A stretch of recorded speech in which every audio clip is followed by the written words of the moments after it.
నమస్తే సార్. మీరు ఈ వినరా పార్థా అనే మూవీలో ఇంత చిన్న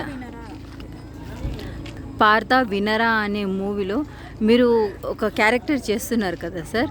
సో ఈ క్యారెక్టర్ మీకు ఎలా అనిపిస్తుంది? అంటే ఇంత చిన్న మూవీలో మీరు చేయడానికి గల కారణం ఏంటి? అంటే వాళ్ళకి ప్రోత్సహిస్తున్నారా సార్? ఫస్ట్ నాకు లైన్ నచ్చిందండి. నేను ప్రొడ్యూసర్ ఎవరు, డైరెక్టర్ ఎవరు అడగల. సో ఏ సినిమా అయినా నేను ఫస్ట్ అడిగేది నా లైన్ ఏంటి, క్యారెక్టర్ ఏంటి. సినిమా గురించి నేను అడగను, ఎందుకంటే సినిమా కథ మారుతూ ఉంటుంది, పోతూ ఉంటుంది. నా క్యారెక్టర్ ఏంటి తెలిసి నేను ఒప్పుకుంటాను. అయితే వీళ్ళు మెయిన్గా ఏం చెప్పారంటే సనాతన ధర్మం గురించి కొంచెం ఒక చిన్న మెసేజ్ ఇస్తున్న ఒక క్యారెక్టర్ అండి. రిలీజియస్ కాదు, ఇది స్పిరిచువల్గా కూడా మనం చెప్పలేము. బట్ సనాతన ధర్మం ఏంటనేది కొంచెం చిన్న ఒక పాయింట్ మీద చెప్తున్నాం. అది మీరు చెప్తే బాగుంటుంది ఆ మెసేజ్, మీ ఇమేజ్ కావాలన్నారు. ఇక్కడ ఏంటంటే ఆర్టిస్ట్గా నాకు అందరూ కావాలి. హిందూ, ముస్లిం, క్రిస్టియన్, సిక్, పార్సీ, జైన్ అందరూ కావాలి.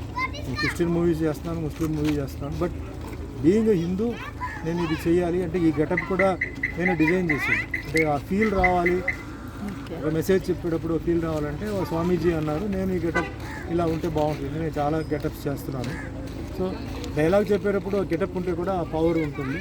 సో డైరెక్టర్ డైలాగ్స్ అని చాలా బాగా రాశారు. ఏదో రిలీజియస్గా రాయాలి, బట్ చాలా ప్రాక్టికల్గా చాలా బాగా రాశారు. అండ్ ప్రొడ్యూసర్ కూడా ఇది న్యూ ప్రొడ్యూసర్. సో ఒక మంచి సినిమా, చిన్న సినిమా ఏదంటే ఈరోజు హిట్ అయితే పెద్ద సినిమా అవుతుంది. సో అందరూ బాగానే చేశారు. చిన్న యూనిటే ఒప్పుకుంటాను. నాకు మెయిన్ నాకు అట్రాక్ట్ అయింది నా క్యారెక్టర్ ఒకటి. ఎందుకంటే నేను అడగల. సో డెఫినెట్లీ ఇది ఎవరిని హర్ట్ చేయకుండా ఇది ఒక మంచి మెసేజ్ వెళ్తుంది.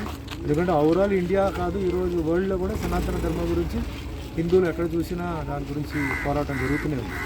సో మన హిందూ ధర్మాన్ని కాపాడడానికి తప్పేం లేదు. ఎవరు కావాలంటే వాళ్ళ ధర్మాన్ని కాపాడచ్చు.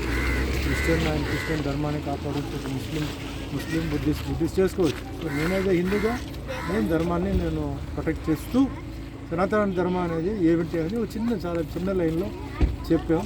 సో అందరూ చూడాలి ఈ సినిమాని అండ్ స్పోర్టివ్గా తీసుకోవాలి. ఎవరిని హర్ట్ చేయట్లేదు. ఇది ఒక చిన్న ఇన్సిడెంట్ మిరకల్ లాగా పెట్టి అట్లా శివుడు భక్తిగా, నేను శివుడు భక్తుడుగా దీంట్లో వచ్చి నేను చేశాను. సో ప్రొడ్యూసర్కి, డైరెక్టర్కి, ఎంటైర్ యూనిట్కి నాకు ఈ దర్శనం ఇచ్చినందుకు ధన్యవాదాలు. Thank you so much sir. మీరు ఇలాగే ఈ చిన్న చిన్న యాక్టర్స్ని ఎవరైతే ఉన్నారో వాళ్ళకి ఇలాగే మీ ప్రోత్సాహం లభించాలని మనసారా కోరుకుంటున్నాను sir. Thank you thank you so much sir.